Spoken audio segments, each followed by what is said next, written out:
Hello dear students, my name is Gaurav Jakal. I am Assistant Professor of Mathematics in Biyani Girls College.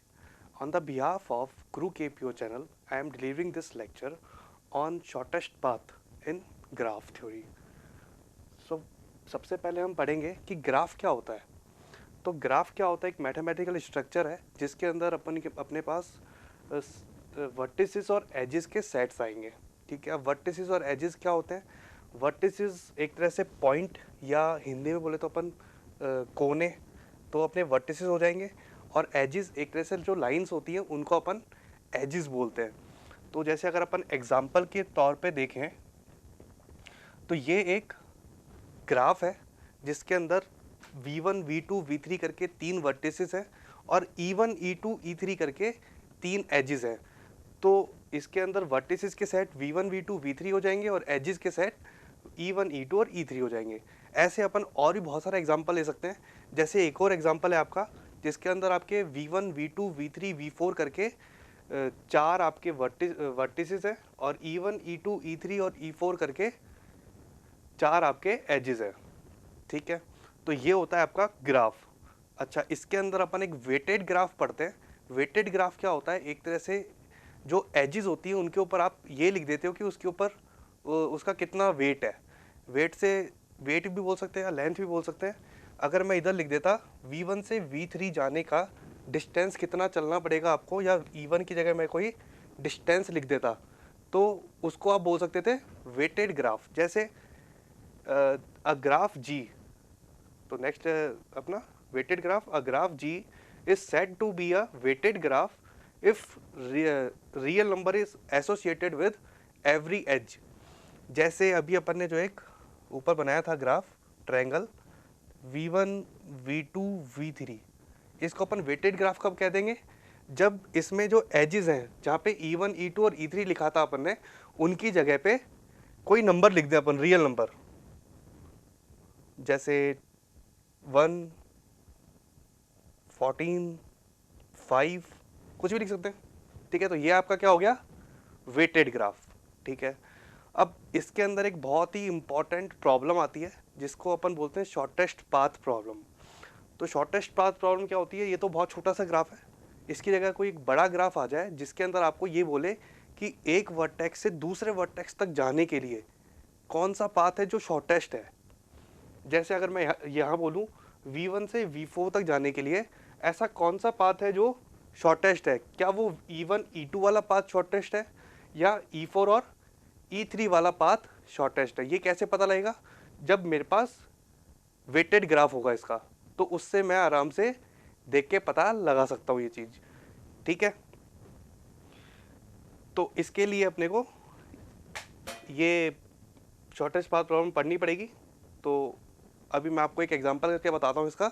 तो ये अपना एक example है जिसका अपन shortest path पता करेंगे। मेरे को कहाँ से कहाँ जाना है?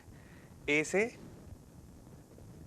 एच, ये जो वर्टिसेस हैं A B C D E F G H, तो मेरे को यहाँ पे ए से एच तक जाने के लिए एक शॉर्टेस्ट पाथ पता होना चाहिए। देखो आपको पता है ये वेटेड ग्राफ है, क्योंकि अभी आपको बताया था मैंने कि इसमें एजेस की जगह जो है वो वेट लिखा हुआ है या एक नंबर लिखा हुआ है। तो ये क्या हो गया आपका? Weighted graph. ठीक है, तो इसमें सबसे पहले अपने को क्या करना पड़ेगा? सबसे पहले एक एक करके सारे वर्टिसेस लिखने पड़ेंगे अपने को। तो A B C D E F G H. ठीक है, अब सबसे पहले पहला स्टेप क्या होता है आपका? जहाँ से आपको स्टार्ट करना है वहाँ पे आपको 0 लिखना होता है और बाकी सब पे इन्फिनिटी। एक तरह से मैं ये बोलूँ तो मेरे को किसी और का डिस्टेंस पता ही नहीं है, तो इसलिए सब पे इन्फिनिटी लिख दिया। ठीक है, अब इनमें से मैं अगर देखूं तो सबसे छोटा नंबर कौन सा है? 0 ही है। इन्फिनिटी तो बहुत बड़ा नंबर होता है, तो इसको मैं एक तरह से टिक कर दूंगा या इस पे इसको नोट कर लूँगा कि भाई ये चेंज नहीं होगा अब। ठीक है, अच्छा, तो अब इस पे टिक करने का मतलब क्या है? कि मैं उस वर्टेक्स पे खड़ा हूँ। ठीक है, उस वर्टेक्स पे मैं हूँ अभी। तो अभी मैं किस वर्टेक्स पे हूँ? ए पे। तो ए से मैं कहाँ कहाँ पे जा सकता हूँ? मैं बी पे जा सकता हूँ, मैं सी पे जा सकता हूँ। अच्छा, मेरे को बी पे जाने के लिए 4 डिस्टेंस चलना पड़ेगा और सी पे जाने के लिए 3 डिस्टेंस। तो 0 तो सेम ही रहेगा। बी पे जाने के लिए 4 डिस्टेंस, सी पे जाने के लिए 3। अच्छा, ए से मैं डी पे, ई पे, एफ पे, जी पे या एच पे नहीं जा सकता, तो सब पे आपका सेम इन्फिनिटी चलता रहेगा। इन्फिनिटी चेंज तभी होगा जब उससे कोई छोटा नंबर मेरे को मिल जाए। अच्छा, क्या 4 और 3 भी चेंज हो सकते हैं? बिल्कुल हो सकते हैं, अगर उनसे छोटा नंबर मेरे को मिल जाए। ठीक है, तो अब इनमें से कौन सा ऐसा छोटा नंबर है जीरो के अलावा, क्योंकि जीरो एक बार पहले मैं नोट कर चुका है, टिक हो चुका है। ठीक है, तो अभी मेरे पास कौन सा नंबर है? 3। अच्छा, तो 3 पे टिक हुआ, मतलब मैं कहाँ पे आ गया? अब सी पे आ गया। सी पे यहाँ पे हूँ मैं। सी से मैं कहाँ कहाँ जा सकता हूँ? तो ग्राफ से ही पता लगेगा। एक तो मैं डी पे जा सकता हूँ, एक मैं ई पे जा सकता हूँ, एक मैं बी पे भी जा सकता हूँ। ठीक है, तो मैं बी पे कैसे जाऊँगा? मैं 3 डिस्टेंस ऑलरेडी चल के आया हूँ और मेरे को 2 और डिस्टेंस चलना पड़ेगा बी पे पहुँचने के लिए। तो 0, तो बी पे पहुँचने के लिए 3 के बाद 2 और चलना पड़ेगा, मतलब 5 हो गया।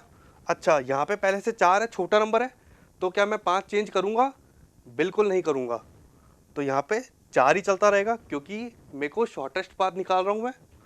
ठीक है, अच्छा, अब सी से और कहाँ कहाँ जा सकता हूँ मैं? डी पे जा सकता हूँ 3 चल के, 3 में पहले से चल के आया हूँ, तो 3 और 3 6। और कहाँ पे जा सकता हूँ? ई पे जा सकता हूँ, 3 और 6 9 चल के। एफ पे नहीं जा सकता, जी पे नहीं जा सकता, एच पे नहीं जा सकता, तो सब पे इन्फिनिटी आ जाएगा आपका। ठीक है, अच्छा, और कहाँ जा सकता हूँ मैं? उसके बाद 0 और 3 टिक हो गया। इनमें से बाकी सब में से जो बचे हुए हैं, छोटा नंबर कौन सा है? 4 है, तो अब मेरे को 4 टिक करना पड़ेगा। तो मैं 4 पे आ गया, मतलब बी पे मैं आ गया।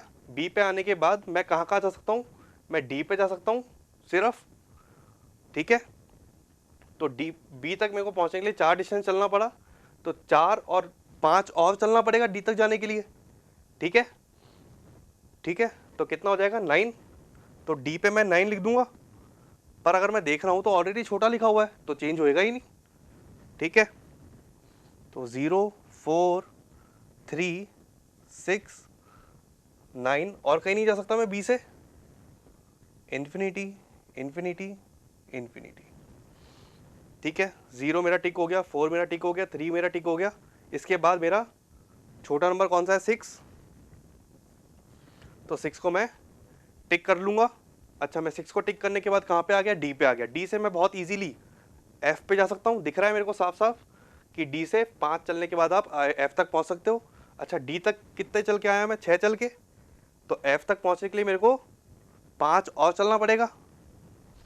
तो 0 4 3 6 और कितना चलना पड़ेगा? 5। देखो, और एक चीज़ देखूँ मैं, तो डी से मैं ई पे जा सकता हूँ 1 चल के, तो पहले 9 चला हुआ है, 6 और 1 7 चल के मैं ई तक भी जा सकता हूँ, और एफ तक जाने के लिए मेरे को 6 और 5 11 चल के मैं एफ तक जा सकता हूँ। अच्छा, बाकी जी पे जा सकता हूँ? नहीं जा सकता, तो इन्फिनिटी। एच पे नहीं जा सकता, इन्फिनिटी। ठीक है, अभी कहाँ पे आ गया मैं? 0 टिक हो गया, 4 टिक हो गया, 3 टिक हो गया, 6 टिक हो गया, बचा 7 जिसको मेरे को टिक करना पड़ेगा। अच्छा, 7 टिक होने के बाद मैं ई पे आ गया। ई से मैं जी पे जा सकता हूँ 5 चल के, तो 0 4 3 6 7। एफ पे नहीं जा सकता मैं, तो सेम रहेगा 11। उसके बाद मैं जी पे जा सकता हूँ 5 चल के, और 7 मैंने ऑलरेडी चला हुआ है, तो 12 आ गया। 12 और इन्फिनिटी। तो चलिए अपन शॉर्टेस्ट पाथ प्रॉब्लम का एक एग्जांपल देखते हैं। इसमें क्या करना है अपने को? एक ग्राफ दे रखा है, इस ग्राफ में आपको ए से एच तक जाना है। ठीक है, अब चाहे आप इधर से जाओ, कहीं से भी, किस भी एज से होते हुए जाओ, आपको पहुंचना है ए से एच तक। पर चाहिए कौन सा पाथ? Shortest path. ठीक है, तो अपन अगर डायरेक्टली देखें तो भी अपन कैलकुलेट करके निकाल सकते हैं, पर जो तरीका है एक शॉर्टेस्ट पाथ निकालने का, वो ऐसे निकालना है जैसे अभी मैं आपको बताऊंगा। ठीक है, तो सबसे पहले मैं देख लूँगा कहाँ से कहाँ जाना है। ए से एच पे जाना है, तो ए पे मैं 0 लिख लूँगा, बाकी सब पे इन्फिनिटी। ये पहली लाइन सब में सेम आएगी। इससे आगे क्या करना है आपको? इनमें सबसे छोटा नंबर अगर मैं देखूँ तो 0 ही है, तो 0 को मैंने टिक कर लिया। अब मैं जीरो से आगे बढ़ूंगा तो मैं कहाँ कहाँ जा सकता हूँ, मैं सी पे जा सकता हूँ, मैं बी पे जा सकता हूँ। एक बार में एक ही वर्टेक्स पे जाना है, ये नहीं कि मैं बी से होता हुआ डी पे भी चले गया। ठीक है, ए से मैं सिर्फ एक वर्टेक्स आगे जाऊंगा तो मैं बी पे जा सकता हूँ, मैं सी पे भी जा सकता हूँ। ठीक है, तो ज़ीरो जो एक बार टिक हो गया है, जिस पे डब्बा बन गया, वो चेंज नहीं होगा उसका नंबर। ठीक है, तो बी पे क्या आएगा 4, सी पे क्या आ जाएगा 3। अच्छा, मैं किसी और वर्टेक्स पे जा सकता हूँ? नहीं जा सकता। अगर उन पे जाना चाहता हूँ तो मेरे को बी और सी से होके जाना पड़ेगा। ठीक है, तो एक बार में एक ही वर्टेक्स लेना है, तो बाकी सब पे इन्फिनिटी।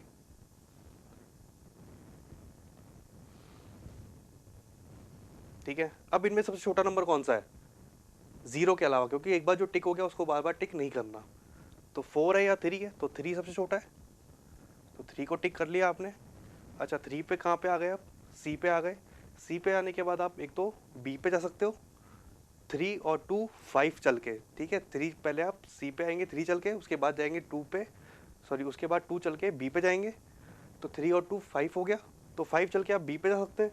पर अगर मैं देखूं तो बी पे ऑलरेडी छोटा है और मैं शॉर्टेस्ट पाथ ही निकाल रहा हूँ, तो मैं बी को चेंज नहीं करूँगा। ठीक है, तो इधर 5 नहीं लिख के मैं केवल 4 ही लिखूँगा। अच्छा, ऊपर वाला नंबर कब चेंज होएगा, जब उससे छोटा नंबर आ रहा हो। अगर यहाँ पे मेरे को 4 की जगह 3 मिलता तो मैं इसको चेंज कर देता, पर इधर मेरे को क्या मिल रहा है, एक बड़ा नंबर 5, जो मैं चेंज नहीं करूँगा।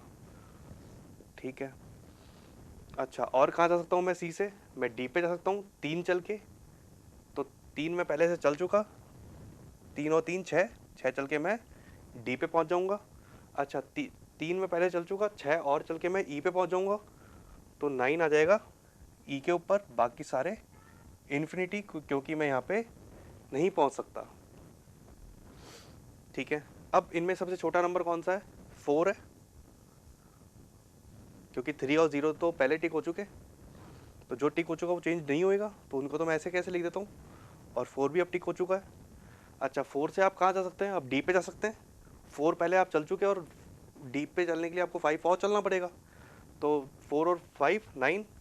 अच्छा, तो क्या मैं यहाँ पे 9 लिखूँगा, नहीं लिखूँगा, क्योंकि ऑलरेडी इस पर छोटा नंबर है 6, तो वही चलता रहेगा। अच्छा, ई पे जा सकता हूँ, नहीं जा सकता, और कहीं भी नहीं जा सकता मैं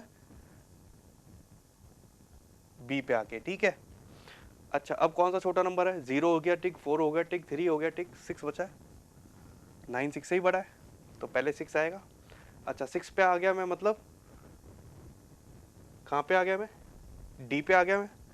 अच्छा, डी पे आने के बाद मैं एक चल के ई पे जा सकता हूँ और 5 चल के एफ पे जा सकता हूँ, तो डी पे आने के लिए मेरे को 6 चलना पड़ा। ठीक है, तो एक और चलूँगा मतलब 7, 7 चल के मैं ई पे जा सकता हूँ, और 5, 6 और 5 11, 11 चल के मैं एफ पे जा सकता हूँ, तो 0 4 3 6, ई पे अब मेरे को 9 से छोटा नंबर मिल गया 7। ठीक है, अच्छा एफ पे जा सकता हूँ मैं, बिल्कुल जा सकता हूँ, 6 पहले चल चुका मैं, 5 और चलूँगा तो इधर आ जाएगा 11, बाकी पे इन्फिनिटी, क्योंकि उन तक मैं अभी नहीं पहुँचा। अच्छा, अब कौन सा छोटा नंबर है, 0 हो गया, 4 हो गया, 3 हो गया, 6 हो गया, 7। अच्छा, 7 चलने के बाद मैं कहाँ पे आ गया, ई पे मैं पहुँच चुका हूँ। ई से मैं 5 चल के जी पे जा सकता हूँ, और कहीं नहीं जा सकता, तो 0 4 3 6 7 सब सेम चलेंगे। अच्छा, 7 और 5 कितने हो जाएंगे, 12, पर और एफ तो 11 रहेगा, जी पे मैं 12 चल के जा सकता हूँ। ठीक है, क्लियर है यहाँ तक, आगे 0 4 3 6 7। अच्छा, अब कौन सा नंबर बचा, 11, 11 चल के मैं कहाँ पे आ गया, एफ पे आ गया। एफ से मैं 11 और 7 चल के मैं एच पे जा सकता हूँ, और एफ से मैं 11 और 2 चल के जी पे जा सकता हूँ। 11 और 2 13, पर जी पे तो पहले से 12 है, छोटा नंबर है, तो मैं 13 नहीं लिखूँगा, क्योंकि शॉर्टेस्ट पाथ निकालना है अपने को। 11 आ गया, 12 आ गया, और ये आ गया 18। ठीक है, 11 और 7 18। अब कौन सा छोटा नंबर बचा मेरे पास, 12, तो 0 4 3 6 7 11 12। अच्छा 12 चल के मैं कहाँ पे आ गया, जी पे आ गया, जी से मैं 4 और चल के एच पे जा सकता हूँ, तो 12 और 4 16। अच्छा अब देखूँ तो सबसे छोटा नंबर कौन सा है, 16, जो कि मेरा शॉर्टेस्ट पाथ है, क्योंकि मेरे को एच तक ही पहुँचना था। हो गया अपना जो एच पे शॉर्टेस्ट पाथ आ रहा है वो 16 आ रहा है, तो मेरे को ए से एच तक पहुँचने के लिए कितना डिस्टेंस कवर करना पड़ेगा, 16। कहाँ से कहाँ जाना पड़ेगा, सबसे पहले ए से स्टार्ट करूँगा मैं, ए से जाऊँगा सी पे, ठीक है, सी से जाऊँगा मैं डी पे, डी से ई पे, ई से जी पे, और जी से एच पे, ठीक है। तो काउंट कर सकते हैं अपन, 3 और 3 6, 6 + 1 7, 7 + 5 12, 12 + 4 16, ठीक है। तो ऐसे चल के अपन ए से एच तक का शॉर्टेस्ट पाथ कवर कर सकते हैं। और अगर आपको ऐसे लेक्चर का वीडियो देखना हो, कोई किसी टॉपिक में आपको दिक्कत आ रही हो, तो आप कमेंट करके बता सकते हैं। Thanks for watching.